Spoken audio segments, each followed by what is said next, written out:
Join me as I celebrate the genius and absolute Giga Chad 10,000 IQ deck building prowess of the UK's most beloved player, Mike Hardiman. In my personal opinion, possibly the greatest of all the Michaels who play this game globally. As Mike has built a Scanlan deck that has 5 foundations. Technically it only has 2 foundations, but it has 4 copies of one and 1 singleton of another. This 73 card deck is made up of your assets, actions, backups and attacks. And who is crazy enough to lead the charge with this deck? That is right, it is Scanlan Shorthalt, the bard and leader of Vox Machina, the leader of the Revolution of Whitestone, the absolute beast that's taking down dragons with crotch from his thunder, and the only over and the second most important cube in the game belongs to Scanlan Shorthalt, with the first one of course belonging to Nick Reagan.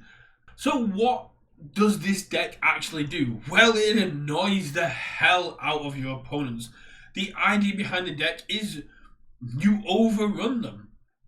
You can, once per turn, you can get any block you need or pick up any action that you want to be able to use with the tenacious ability of once per turn, commit, reveal the top card of your deck. This attack gets +2 on master speed. If you revealed a non-foundation, which all of these are, with the chances of you hitting a foundation are very slim. Reveal top card of your deck, this attack gets +2 on master speed. But if you reveal a non-foundation, which the majority of this deck is, like literally only 5 cards out of 73 are foundations, then it gets +4 or -4 speed instead. Then you may add 1 non-attack card before you just get power to your hand. Even if you are worried about hitting that foundation with cards like Combadge, you are able to commit this to look at the top 2 cards of your deck and then put them back in any order. So you're able to go, oh, I hit one of my 5 foundations after one of my 5 foundations in the deck. Cool, I'm just going to put this asset, attack, action, backup on top of my deck so I can utilize and pick up anything I want. Titan Artillery Tank gives you additional damage, but I should probably go through this and all. So the 5 foundations we're running are Carnival Barker and High Spiritual Awareness. Why? Well, because Scanlan Shorthalt has a response that after you play an action card, build the top card of your deck face down, and the enhance that commits if you reveal the top. So Carnival Barker is absolutely solid for both of these abilities. Enhance, add 1 other card from your stage to the top of your deck. If you got a multiple face down assets, actions, attacks, you can take them from your stage. It's a nice little kind of deadlock out, or you can just take one of your cards from your stage, put it on top of your deck, then you can utilize Scanlan to pick up a perfect block, the perfect asset or action or backup that you need for this time, and you can put it into play, as well as enhance Tenacious, remove Carnival Barker, discard 1 ally card, and reduce this attack's damage down to 1 with how many ally cards we're running with things like Hunter's Ally. With Hunter's Ally, Scanlan's Hand, Cammy, Yelena, and Sean Gilmore all being allies, we can utilize Carnival Barker to commit. We can use Carnival Barker to put any non-attack on top of our deck. We can use Carnival Barker to put any non-foundation on top of our deck, then pick up any of our backups, our Scanlan's Hand, our Hunter's Ally, remove Carnival Barker, discard that card again, say, cool, I will take 1. An absolute great out that opponents hardly see coming because Carnival Barker does not see that much play. And a 1 of Spiritual Awareness. Enhance, Rival's turn, flip, add 1 face down foundation from your stage to your hand, allowing us to pick up the perfect block. Allowing us to pick up our actions to replace the foundation that we just picked up by playing it, but then allowing us to block with Scanlan's Hand, allowing us to use Connecting the Dots to remove, and after an enhance is played, add a foundation from our stage to our hand, and our check to block gets +3. So not only have we got great deadlock outs and deadlock manipulation, but again being able to just go, I'm going to block this but I'm also going to pick up the perfect block at the same time and get +3 and replace the foundation I just picked up by playing this action.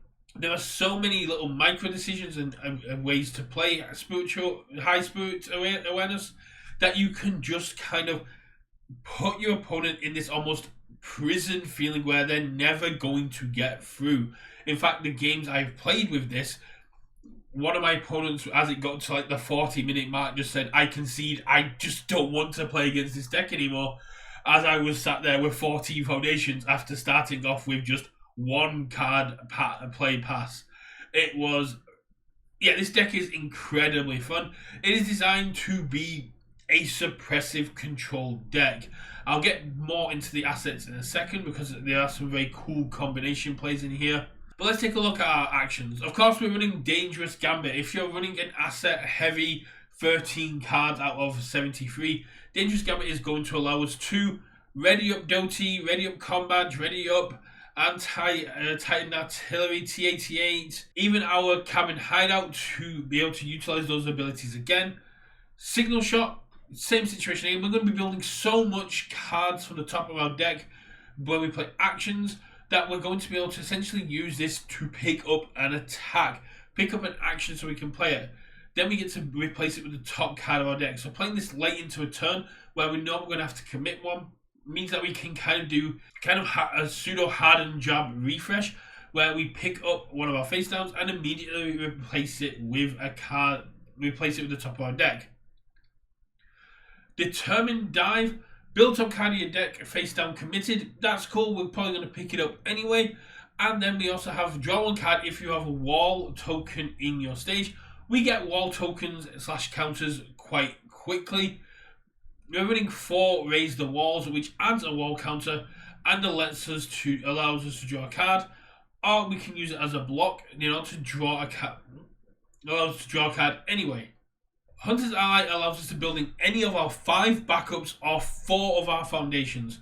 So we have 9 cards of our 73 that Hunter's Ally allows us to build in. And then, of course, if we have a card of a backer in play, it's one that we can discard in order to utilize. Hunter's Ally, very strong card. The price tag is explained by the fact that you can just build in pretty much any backup. The fact that you can build in Badgie, the fact that you can just utilize, even build in a Doty. Yeah, there's loads of cards that Hunter's Ally has access to, and if going Hunter's Ally into Doty, which would then put on T-88, which would then again allow us to re-ready, which will allow us to re-ready a military airship once the freeze is gone. It would allow us to re-ready our cabin hideout, which allows us to build and rebuild our cabin hideout, which will allow us to rebuild. It's absolutely solid. Queen of the Monsters, yeah. I mean, the chances of us having a foundation of discard are quite slim, but if we ever do, being able to build it in from the discard with how powerful and synergistic these foundations are, I can absolutely see why this is in here. But then also just being able to start off with a Doty or a military airship, or even just start off with one of our actions and then build it in face down. Very solid that we can just go, cool, I'll build one, play Queen Monsters on a 6 and build in the action that I just played first. Destructive Heat Ray and Fully Charged Blast. The Fully Charged Blast, surprisingly, is one of our best deadlock outs. This is a 5-hand size character that I got up to 14 foundations with very quickly. This is the absolute threat of the deck. This is an absolutely monstrous attack in this deck.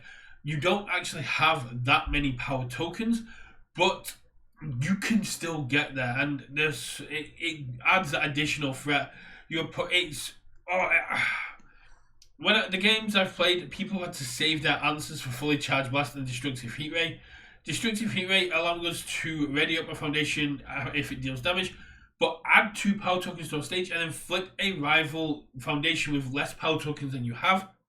This allows us to kind of pop off a little bit, flipping over cards that could be threats to us, and then utilizing things like Surprising Strength to add Powerful 2 or EX2 to any of our attacks, such as Destructive Heat Ray or fully charged blast, and make them major threats, especially if we can patch in that Badgie once per turn, giving 3 damage to one of your attacks. Yes, your opponents also have access to that 3 damage, but they're never really getting through to hit you anyway. The assets are all great utility assets here. Anti-Titan Artillery is 1 damage, and you can also commit it. Well, after your attack deals damage, to commit a rival foundational asset. This can turn off Cape of No Return, Eden Box. Any of these assets that are going to cause issue to you on your attack turn. Military Airship allows us to recycle a block or an attack, or even just recycle a foundation that we want to play again. Similar to things like I Would Like to Rage, because the first one we play is free.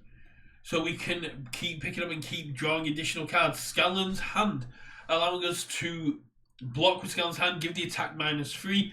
If they throw another attack in, we can commit the Military Airship, pick up the Scanlan's Hand, play it again and go, your next attack gets -3. And being a 5-hander, Scanlan's Hand is absolutely beautiful, because the chances are, as long as you're not playing against another 5-hander, you get to pop this off and build it down, face down committed, which we can pick up, as we've seen, through a multiple means.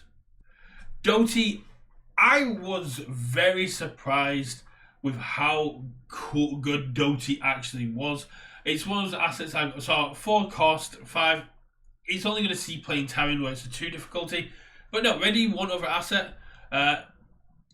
Absolutely great for combat. TA is what I used it with the most, but we'll get into that. And then Enhanced Tenacious Remove. If this attack's damage is greater than your current health, reduce it to its printed damage. Meaning that if you are coming across any of these massive power token decks, these massive powerful decks, Doty just says, nope, you're dealing printed damage, deal with it. Cardboard Crusaders. Cardboard Crusaders is the most sought after champion asset, being sold out in the Redemption Store multiple times. Once per turn, after you play an attack, it gets +3 speed up and +3 damage, and response remove. After your rival plays their first attack of the turn, seal it. It cannot leave the card pool this combat phase, meaning that it just can't disappear. They can't do any shenanigans with it. And if you have fewer foundations with your rival, which in the early game you will, you get to build it after you play it. I've already spoken about combat and the amazing utility with Scanlan's Enhance, but TA, milling my opponent in this long game that Scanlan plays, being able to mill my opponent for 1 or 2 a turn if Doty comes into play, and then also say, your next check gets -1, or my check to block gets +2, is absolutely insane. I've got a short up where I was playing this deck, and I had +5 to my check to block on a 13. So I just went, cool, on a 13, check a 10, commit 3, full block. I'm like, oh yeah, cool. I love TA. I played it when I played Mimic at the last Nationals. I think TA is very underrated. Just that -1 to your opponent's next check that does end turns, or +2 to your next check, which does stack. It's not like you don't have to use it on this attack. The next card you play, so it works on your turn and on your rival's turn. Very powerful. Badgie, you build it in after you play it, but if you build it in after you play it, you don't get to Breaker. Both players have access to +3 damage once during their turn, and it's only available during your turn. So if your opponent has an attack they think they can block, they can utilize that +3 damage to that attack. But if they let you pop it off, you're going to be able to put them in a very precarious position. On top of that, the Breaker 1 can sometimes come in very handy with how much recursion there is in this deck. It makes a lot of sense. Cabin Hideout, form commit, build 1 card from your hand face down. Let's us get through our hand. We're already able to draw a lot of cards. We're already able to selectively tutor from our discard. So building cards face down that we're then going to be able to pick back up with Connecting the Dots, with Signal Shot. It's a great way to just kind of start it off. It's a great way to kind of start off your turn, as well as just get rid of cards that might not do anything.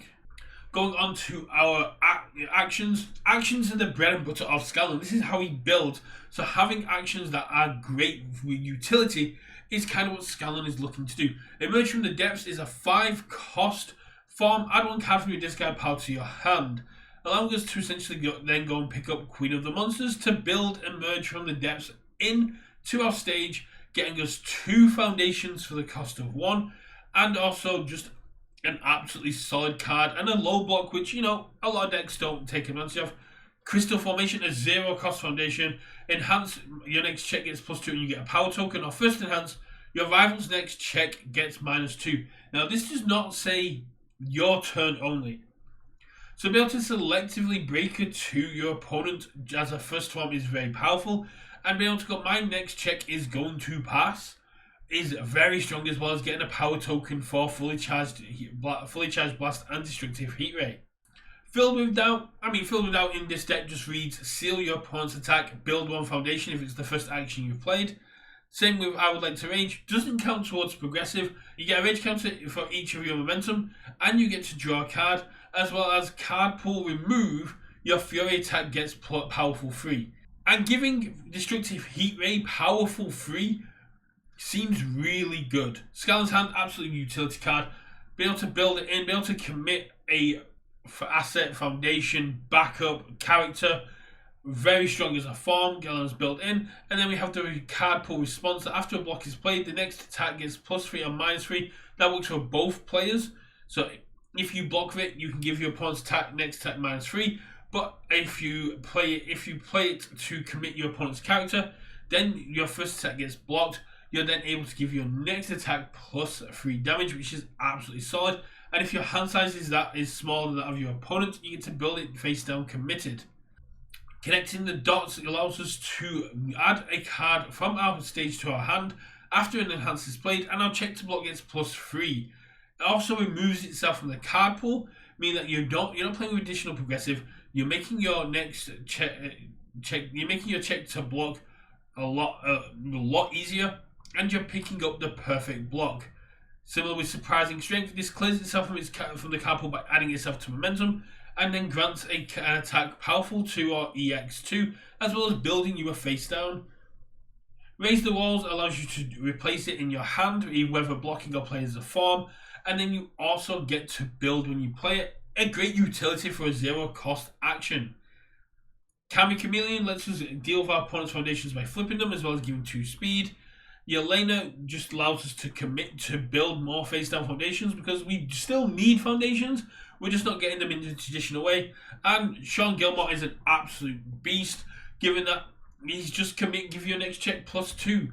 With the with the 7s and the 5s, it allows us to have a more unpredictable string. You could start off in this deck with a Dangerous Gambit or a Signal Shot or a Determined Dive, and then go into Hunter's Ally, Fully Charged Blast, Queen of the Monsters, 3 or 4 cards in, because with Sean Gilmore and with T88, you can secure quite a big bonus to your next check, allowing you to pull off some very sneaky things. This deck is an absolute ball to play. It is so wild to play a deck that doesn't play traditional UniVersus. This isn't one. There's a lot you can kind of get locked into going play foundations, playing in the regular way. It's been a long time since I've seen a deck that's kind of taken the game and turned it 90 degrees and gone, I'm still playing the same game as you, I'm just playing it on a different axis. I'm playing this from a different dimension. And I did not expect this to work. When Mike told me that he essentially went to locals and just absolutely and was doing absolutely amazing, I thought, there's no way this deck actually works. So when Blake wanted to test his new Chew deck, I went bet, and I busted this out, and it was so much fun. It's hard the lines are hard to predict. Your opponents are not able to kind of grasp what Scanlan's trying to do, and that is the whole antithesis of what Scanlan is. He is an unpredictable being of chaos, and Mike has captured what Scanlan's kind of character style, what the Scanlan is as a character in this deck. So fair play to Mike for creating such a creative and unique deck that is also just absolutely amazing to play. I cannot hype up enough the immense IQ that it would have had to taken to get this deck made. Mike clearly is playing 5-dimensional chess while I'm still playing checkers. I could never sit there and build a deck like this. It's a testament to how much of a better player than me he is, and how much of a better deck builder than me he is. And I would just like, to put it out there that Mike is an absolute genius, and we should all praise and worship that genius for what it is. If you like this deck, let me know. If you love this deck, let Mike know, because Mike has already made improvements to this deck after what he sent me. So I would really love to know how this deck's evolved, how it's changed. And if you want to know more about this deck, go speak to Mike. You can reach him on Discord, you can reach him on Facebook. He would love to chat to anyone and everyone about the immense brain power and IQ it took to look at the current meta and build a 5 foundation deck that is not only viable but fun.